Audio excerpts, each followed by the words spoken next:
গাজা পুনর্গঠনে $500 কোটি বেশি অর্থ সহায়তার ঘোষণা দিয়েছেন মার্কিন প্রেসিডেন্ট ডোনাল্ড ট্রাম্প।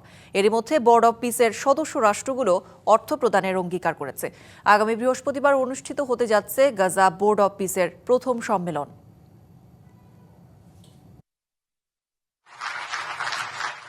গাজা যুদ্ধের স্থায়ী সমাধান, পুনর্গঠন এবং দীর্ঘমেয়াদী শান্তি বজায় রাখার লক্ষ্যে আন্তর্জাতিক তদারকি সংস্থা হিসেবে মার্কিন প্রেসিডেন্ট ডোনাল্ড ট্রাম্পের উদ্যোগে বোর্ড অব পিস গঠন করা হয়েছে। গেল জানুয়ারিতে সুইজারল্যান্ডের দাভোস সম্মেলনের ফাঁকে আনুষ্ঠানিকভাবে যাত্রা শুরু করে বোর্ড অব পিস। এর প্রথম সম্মেলন হতে যাচ্ছে বৃহস্পতিবার।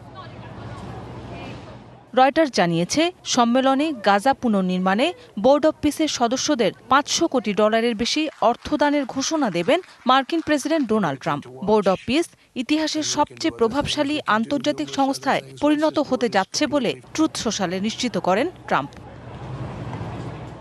বোর্ড অব পিসের চেয়ারম্যানের দায়িত্বে রয়েছেন ডোনাল্ড ট্রাম্প নিজেই। এই বোর্ডে আর্জেন্টিনা, মিশর, Hungary, Indonesia, Jordan, Morocco, Pakistan, Qatar, Saudi আরব, তুরস্ক এবং সংযুক্ত আরব আমিরাত সহ বেশ কিছু দেশকে প্রতিষ্ঠাতা সদস্য হিসেবে আমন্ত্রণ জানানো হয়েছে। মৌসুমী শান্তা, ডিবিসি নিউজ ডেস্ক।